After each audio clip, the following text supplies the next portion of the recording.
ஓம் ஸ்ரீ குருப்யோ நமः. ஓம் ஸ்ரீ கிருஷ்ணாய பரமாத்மனே நமः. திருவள்ளுவர் திருமலரடிகள் போற்றி போற்றி. அனைவருக்கும் வணக்கம்.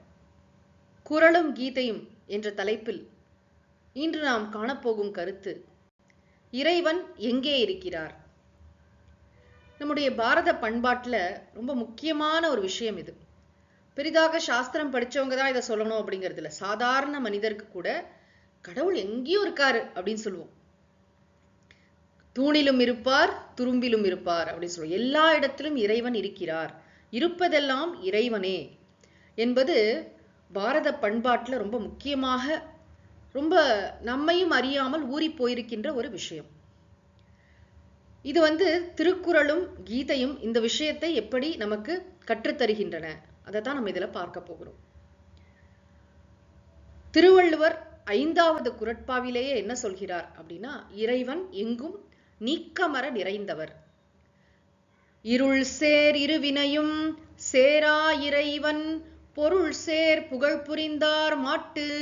இறைவன், இந்த குறள்ல திருவள்ளுவர் கொடுக்கக்கூடிய இலக்கணம் இறைவன். இறைவன் எங்கும் இறைந்திருப்பவர், நிறைந்திருப்பவர், எல்லா இடத்திலும் இருப்பவர். இறைவன் இல்லாத இடமே இல்லை. இடம் என்பதே அவர் மீதுதான் கற்பிக்கப்பட்டிருக்கிறது. இப்படி சொல்றோம். இந்த இறைவன் அப்படிங்கிற சொல் ரொம்ப ரொம்ப முக்கியம். நம்ம ரொம்ப சாதாரணமா இறைவா காப்பாற்று அப்படின்னு சொல்றோம். இறைவன் சொன்னாலே என்ன, அவர் இல்லாத இடமே இல்லை என்பதை நாம் உணர்ந்து சொல்கிறோமா உணராமல் சொல்கிறோமா என்பது நமக்கு தான் தெரியும். ஆனா இறைவன் அப்படின்னு சொல்லும் போதே அவர் எல்லாமாக இருக்கிறார், எல்லா இடங்களிலும் நீக்கமர நிறைந்திருக்கிறார், அவரே இந்த உலகமாக ஆகியிருக்கிறார்னு சொல்லும் போது அவர் எங்கும் நிறைந்துதானே இருக்கணும். இந்த குறட்பாவுடைய எளிமையான பொருள் என்ன அப்படின்னா, எங்கும் நீக்கமர நிறைந்த இறைவனை பொருள் சேர்ந்த புகழ் மொழிகளால, அதாவது பெரியவங்களாம் எவ்வளவு பாட்டு பாடி வச்சிருக்காங்க, அதால யாரெல்லாம் போற்றி துதிக்கிறார்களோ அவர்களை இருள் சேர் இருவினையும் சேரா. இருள் சேர் இருவினைனா என்ன? புண்ணியம் பாபமாகிய அந்த இருவினை, அவற்றின் பயன்களான இன்ப துன்பங்கள், மறுபடியும் பிறக்கிறது இறக்கிறது, நம்முடைய பிறப்பு இறப்பு காரணம் வினை அப்படின்னு சொல்றோம் இல்லையா, முன்னாடி நம்ம செய்த கர்மாக்கள். அந்த கர்மங்களின் பயன் இந்த உயிரை அடையாதான். யார் இறைவனை போற்றி பாடிக்கொண்டே இருக்கிறார்களோ அவர்களை இந்த வினை பயன்கள் இருக்கும், ஆனா அந்த வினை பயன்கள் தாக்காது. தாக்காதுன்னா என்ன? அது இருந்தாலும் அதனால் பாதிக்கப்படாத அளவுக்கு இவர்கள் ரொம்ப ஸ்ட்ராங்கா இருப்பாங்க அப்படின்னு அர்த்தம். இருள் சேர் இருவினையும் சேரா. அதற்கு சுவாமிஜி ரொம்ப அழகா ஒரு பொருள் சொல்வார். பிறருடைய புகழ்ச்சியோ இகழ்ச்சியோ நம்மை பாதிக்காது. எல்லா நேரமும் இறைவனுடைய புகழையே பாடிட்டு இருக்கோம் இருக்கலாமே. இறைவன் எங்கும் நீக்கமர நிறைந்தவர் என்பதை உணர்ந்து, மனப்பூர்வமாக உணர்ந்து, சாஸ்திரபூர்வமாக அறிவுபூர்வமாகவும் உணர்ந்து தெரிந்து கொண்டு, அப்புறம் அவருடைய புகழ், வேதங்கள் முழுக்க என்ன பண்றது? இறைவனுடைய புகழத்தானே பாடுகிறது. வேதங்கள் ஐயா என ஓங்கி ஆழ்ந்து அகன்ற நுண்ணியனே, மாணிக்கவாசகர் பாடுறார். வேதங்கள் எல்லா நூல்களும் பார்த்தா இறைவனுடைய திருப்புகழை பாடுகின்றன. எவ்வளவோ அருளாளர்கள் அருட்கொடையாக இந்த பாடல்களை நமக்கு கொடுத்திருக்காங்க. பாகவதம் படிக்கலாம், நாராயணியம் படிக்கலாம், தமிழ்ல தேவாரம், திருவாச்சகம், திவ்ய பிரபந்தம், அப்புறம் அபிராமி அந்தாதி, எவ்வளவு கொட்டி கிடக்கிற, படிச்சு முடிக்க ஆயுசு பத்தாது. அது இறைவனின் மகிமையை, இறைவனுடைய பெருமை, அதை பாட பாட சைக்கலாஜிக்கலா நம்முடைய மனசுக்கும் அது ரொம்ப நல்லா இருக்கும். எப்ப பாரு மனிதர்களுடைய குறை நிறைகளை அலசறதுனால என்ன கிடைக்க போகிறது? ஒண்ணு, நம்மளை பத்தி நம்ம ரொம்ப வருத்தப்பட்டுக்கிறோம். சரி, நான் இப்படி பண்ணிருக்க வேண்டாம், அப்படி பண்ணிருக்க வேண்டாம்னு நினைக்கிறோம். இல்ல மத்தவங்களோட குறைய பெருசா பேசுறோம். இது எல்லாத்தையும் விட்டுட்டு இறைவனின் திருப்புகழை பாடுவதிலேயே நம்மை நாம் கரைத்து கொள்ள முடியாது. வாழ்க்கையில ரொம்ப சிறந்த ஒரு விஷயம் அப்படின்னு திருவள்ளுவர் இந்த குறள்ல சொல்றார். இறைவன் எங்கும் நீக்கமர நிறைந்திருப்பவர் இறைவன். கிருஷ்ணர் என்ன சொல்கிறார் கீதையில அப்படின்னா, 2வது அத்தியாயத்துல 17வது ஸ்லோகத்தில் சொல்கிறார், அவிநாஷி து தத்வித்தி ஏன சர்வமிதம் ததம் விநாசமவ்யயஸ்யாஸ்ய ந கஷ்சித் கர்த்துமர்ஹதி. அவிநாஷி, அவிநாஷின்னு தமிழ்நாட்டுல ஒரு ஊர் இருக்கு. அவிநாஷினா அழிவற்றவர் அப்படின்னு அர்த்தம். விநாசம், இவருக்கு அழிவே கிடையாது. இந்த அழிவற்ற அந்த மெய்ப்பொருளை அறிந்து கொள், அழிவற்றதாக அந்த மெய்ப்பொருளை அறிந்து கொள்.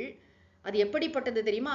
ஏன, எந்த மெய்ப்பொருளால், இதம் சர்வம் தத்தம், இவை அனைத்தும் வியாபிக்கப்பட்டிருக்கிறதோ, எந்த மெய்ப்பொருள் இவை அனைத்தையும் வியாபித்திருக்கிறதோ, எந்த மெய்ப்பொருள் எல்லாவற்றிலும் இருக்கிறதோ அதனை அழிவற்றது என்று அறிந்து கொள். 2வது வரியில என்ன சொல்றாருன்னா, அந்த அழிவற்ற மெய்ப்பொருளுக்கு, அழியாத அந்த பொருளுக்கு அழிவை உண்டு பண்ண யாராலும் முடியாது அப்படின்னு சொல்றார். அப்புறம் 18வது அத்தியாயத்துல 46வது ஸ்லோகத்திலையும் சொல்கிறார், யதஃ பிரவருத்திர் பூதானாம் ஏன சர்வமிதம் ததம் ஸ்வகர்மணா தமப்யர்ச்ய சித்திம் விந்ததி மானவஹா. எவரிடமிருந்து இந்த உயிர்கள் எல்லாம் தோன்றி இருக்கின்றனவோ, எவரால் இந்த உலகம் அனைத்தும் வியாபிக்கப்பட்டிருக்கிறதோ அவரை மனிதன் என்ன செய்யணும்னா தன்னுடைய கடமையின் மூலம் வழிபட்டு மேன்மை அடைகிறான் அப்படின்னு இந்த ஸ்லோகத்தை சொல்கிறார். இந்த ஸ்லோகத்திலையும் இதற்கு அந்த முன்னாடி குறிப்பிட்டிருக்கிற ஸ்லோகத்தில் நம்ம எடுத்துக்க வேண்டிய விஷயம் என்னன்னா, ஏன சர்வம் இதம் தத்தம். ஏனம்னா எதனால், எந்த மெய்ப்பொருளால், இதம் சர்வம் இவை அனைத்தும், தத்தம் தத்தம்னா வியாபிக்கப்பட்டிருக்கிறது அப்படின்னு அர்த்தம். முன்னாடி ஸ்லோகத்துல ஏன சர்வம் இதம் தத்தம் நிறைய இடங்கள்ல வருது கீதையில, நம்ம குறிப்பா இந்த 2 இடங்களை எடுத்துட்டு இருக்கோம். ஆக இறைவன் எங்கும் நீக்கமர நிறைந்திருப்போம். நமக்கு உள்ளும் புறமும் இறைவன் இருக்கிறார். இறைவன் என்னவாக இருக்கிறார்னா தூய உணர்வாக இருக்கிறார், இருப்பாக இருக்கிறார், ஆனந்தமாக இருக்கிறார். இதெல்லாம் நமக்கு எப்படி தெரியும்னா சாஸ்திரங்களை முறையா படிச்சாதான் தெரியும். இதற்காக தான் நம்ம வேதாந்த சாஸ்திரத்தை நன்றாக முறையாக கற்க வேண்டும். இதை படிச்சா நமக்கு மனசுக்கு அப்படி ஒரு தெளிவு உண்டாகும். அறிவிலே தெளிவு, நெஞ்சிலே உறுதினு சொல்றாரு இல்லையா பாரதியார், அது கிடைக்கும். சரி, இந்த இறை வழிபாட்டின் பயனாக என்ன கிடைக்கும் அப்படிங்கிறதையும் நம்ம பார்க்கணும். அதுக்கு முன்னாடி இறைவனை வழிபடும் முறை. இப்ப திருவள்ளுவர் என்ன சொல்றார், பொருள் சேர்ந்த புகழ் மொழிகளால இறைவனை போற்றி துதித்தல்.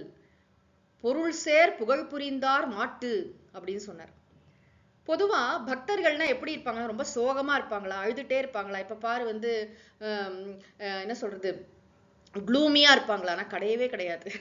கிருஷ்ணர் கீதையில சொல்றார், என்னுடைய பக்தன் எப்படி இருப்பான் தெரியுமா அப்படின்னு காட்டுறார். மச்சித்தா மத்கத பிராணாஹா போதயந்தஃ பரஸ்பரம் கதயந்தஸ்ச மாம் நித்யம் துஷ்யந்தி ச ரமந்தி ச. என்னுடைய பக்தர்கள் எப்படி இருப்பாங்க தெரியுமா? மச்சித்தாக, என்னையே நினைச்சிட்டு இருப்பான்ப்பா.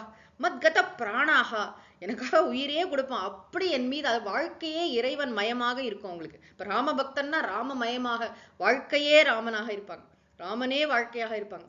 அப்புறம் பரஸ்பரம் போதயந்த, ஒருத்தருக்கு ஒருத்தர் என்ன பேசிப்பாங்கன்னா இறை மகிமையை தான் பேசிப்பாங்க. கதையந்தக, ஒருத்தருக்கு ஒருத்தர் பேச்சே என்ன இருக்கும்னா இந்த ஊர் வம்பு அரட்டை, தன்னுடைய சோக கதை, மற்றவங்களுடைய சோக கதை, சீரியல், அரசியல், எந்த இயலும் இருக்காது. இறையியல், இறைவனை பற்றி மட்டுமே பேசுவதில் ஆனந்தம் அடைவார்கள். ஆனந்தமா இருக்காங்களாம். கிருஷ்ணர் சொல்றார், நித்தியம் எப்பொழுதும் துஷ்யந்தி, குஷியா இருக்காங்க, ரொம்ப சந்தோஷமா ஒருவர் பரிமாறிக்கொண்டு ஆனந்தமாக இருக்கிறார்கள். ரமந்திச்ச, உள்ளையும் சந்தோஷமா இருக்கானாம். பகவானுடைய மகிமையை நினைச்சு, அந்த கிருஷ்ணர் எப்படி பண்ணிட்டார்ல, ராமர் எப்படிதான் ராமர் காட்டுக்கு போய் இப்படி ஒரு பேர்பட்ட ஒரு தியாகத்தை பண்ணார் அப்படின்னு ராமரை நினைத்து நினைத்து உருகுபவர்களாக, கிருஷ்ணரை நினைத்து நினைத்து உருகுபவர்களாக, இப்படி உருவத்துடன் கூடிய கடவுளை பற்றியே நினைத்து பக்தியை முதல்ல வளர்க்கணும் இல்லையா? பக்தி இருந்தாதானே ஞானம் வரும். என்னுடைய பக்தர்கள் என்னை நினைத்து எப்பொழுதும் ஆனந்தமாக இருக்கிறார்கள். துஷ்யந்தினா என்ன, ரொம்ப சந்தோஷமா இருக்காங்க. ரமந்தினா மனசுக்குள்ள ஆனந்தமா இருக்காங்க, எங்கேயாவது சோகமா இருக்காங்கன்னு வந்திருக்காங்க. அதெல்லாம் பிரமாண வாக்கியம், கீதையில கிருஷ்ணர் சொல்றார். இப்ப என்னுடைய பக்தன் அப்படி இருப்பான் அப்படின்னு சொல்றார். திருவள்ளுவர் சொல்றார், பொருள் சேர்ந்த புகழ் மொழிகளால பாடிட்டு இருப்பாங்களா. மாணிக்க வாசகர் அவ்வளவு அழகாக அந்த திருப்பெருந்துறையில எப்படி காலையில எப்படியெல்லாம் பக்தர்கள் இறைவனை போற்றி வழிபடுகிறார்கள். என்னென்ன போஸ்ல இருக்காங்க. ஒருத்தர் தலையில கையை கூப்பிட்டு நிக்கிறார், ஒருத்தர் கையில பூவோட நிக்கிறார், ஒருத்தர் கண்ணீர் வழியா நிக்கிறார். எப்படிலாம் ஒருத்தங்க வீணை வாசிச்சுட்டு இருக்காங்களாம். ஒருத்தங்க அப்படியே மயங்கி போய் பகவானை எப்ப பார்ப்போன்னு அந்த ஒரு பக்தி இதுல இருக்காங்களா, ரசத்துல எப்படி இருக்காங்கன்னு காட்டுறார். சரி, இந்த வழிபாட்டின் பயன் என்ன? இருள் சேர் இருவினையும் சேரா. திருவள்ளுவர் என்ன சொன்னார், இவர்களுக்கு புண்ணிய பாப்பத்தின் பலன்கள் இவர்களை பாதிக்காது. இருக்கும், பிராரப்த வசத்தினால் என்ன வருமோ அதை பத்தி இவங்க பெருசா அலட்டிக்க மாட்டாங்க. அதெல்லாம் இதெல்லாம் இயற்கை, இது உலகத்தோட இயற்கை, வாழ்க்கையோட இயற்கைன்னு புரிச்சுட்டு மனச கடவுள்கிட்டே வச்சிருப்பாங்க. கிருஷ்ணர் என்ன சொல்றாருன்னா, தேஷாம் சதத யுக்தானாம் பஜதாம் பிரீத்தி பூர்வகம் ததாமி புத்தி யோகம் தம் ஏன மாமுபயாந்தி தே.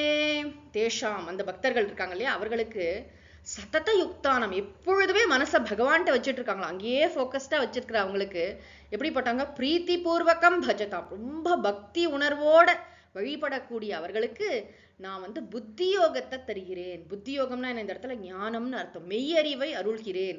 அவர்களுக்கு சரியான குருநாதரை காண்பித்து கொடுத்து, இந்த சாஸ்திரங்கள் எல்லாம் படிக்கிறதுக்கான வாய்ப்பை எல்லாம் கொடுத்து, எதனால் அவர்கள் என்னை அடைவார்களோ, ஏனமாம் உபயாந்தி தே, அவர்கள் எதனால என்னை எப்படி அடைவார்களோ அதற்கான வழியை நான் காட்டுவேன் அப்படின்னு பகவான் இங்க கிட்டத்தட்ட சத்திய பிரமாணம் மாதிரி சொல்றார். ஆக இறைவனுடைய அடியவர்களாகி நமக்கு என்ன குறை? இறைவன் எங்கும் நீக்கமர நிறைந்தவர் என்பதை உணர்ந்து அவரை பொருள் சேர்ந்த புகழ் மொழிகளால் போற்றி துதித்து வணங்கி அவருடைய அருளால் ஆச்சாரியர்களை பெற்று சாஸ்திரங்களை நன்றாக கற்று இந்த புண்ணிய பாபங்களால் வாழ்க்கையில என்ன இன்ப துன்பம் என்ன வந்தாலும் அதனால பாதிக்கப்படாம எப்பொழுதுமே ஆனந்தமாக அமைதியான ஆனந்தத்தில் நாம் நிலைத்திருக்கக்கூடிய வழியைத்தான் பகவான் ஸ்ரீ கிருஷ்ணரும் திருவள்ளுவரும் நமக்கு உபதேசித்திருக்கிறார்கள்.